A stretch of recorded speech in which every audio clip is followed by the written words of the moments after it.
Imagine waking up to the news that the United States has just captured the president of another country. President Trump says Maduro and his wife were captured. It sounds like something straight out of a Hollywood blockbuster, doesn't it? But in early 2026, it is exactly what happened. This is the incredible story of a high-stakes raid in the heart of Caracas, a move that absolutely shocked the world and, as you'll see, was years in the making. Welcome back to the macro map.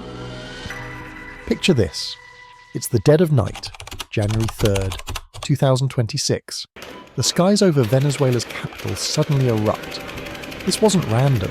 It was a massive, surgically planned military operation, given the codename Operation Absolute Resolve. Just look at the speed. A little over 3 hours from start to finish. In that window, US forces took out defences, sent in their most elite teams. Delta Force grabbed a head of state and got him out. While the US reported only 2 minor injuries, Venezuelan and Cuban officials reported over 80 people killed. A stark, brutal difference. Maduro isn't just ousted, he is immediately flown to New York and forced into the American court system. Standing in a Manhattan courtroom, he rejects the premise entirely. He claims he's not a criminal, but the president of a sovereign nation, a prisoner of war. How did we get here? The public justification hinged on one term: Narco-State. By labelling Venezuela a criminal enterprise run by a cartel, the US administration could frame the entire operation. It wasn't a war, you see, it was just a really big police raid. It started with legal moves back in 2020, political pressure after 2024, and finally direct military pressure, labelling gangs as terrorists and imposing a naval blockade to seize the country's oil tankers. But was it really just about narco-terrorism? President Trump himself pointed to a much more powerful reason. Oil. Let this number sink in. 17%. That is Venezuela's piece of the entire world's proven oil reserves, more than Saudi Arabia, more than anybody.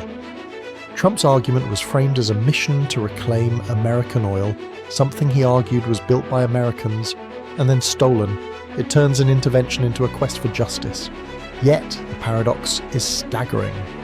Venezuela sits on an ocean of oil, but their ability to actually get it out of the ground has fallen off a cliff. 300 billion barrels of oil, but the industry is a ghost of what it used to be. To rebuild it, you need $100 billion and a miracle. The reactions came fast and furious. In Venezuela, the regime did not collapse. Instead, Vice President Delcy Rodriguez stepped in. At first, she called it a kidnapping, but her tone quickly changed to be more cooperative. Back in the States, it split right down party lines. Republicans called it decisive action. Democrats called it an illegal war and latter-day imperialism. It completely reignited the debate over how much power a president has to go to war. Globally, America's rivals, Russia and China, were furious. Key allies praised the result of removing a dictator, but Europe was much more cautious, worried about the precedent of one country simply grabbing another's leader. From a military standpoint, the raid was a success, but it opened a Pandora's box. Interestingly, the oil markets barely flinched. The price just ticked up a tiny bit. That tells you everything. The smart money wasn't betting on a sudden flood of new oil. No, the real bet was on the construction companies, like Halliburton. That might get massive contracts to rebuild a broken system. It's one thing to remove a leader in 3 hours. It's a completely different thing to convince Wall Street to pour tens of billions into the riskiest place on earth. The United States proved it has the power to remove a man, but does it have the power to control a nation's destiny? Well, that is a whole different ballgame. Stay ahead of the shift. This is the macro map. Subscribe to read the map.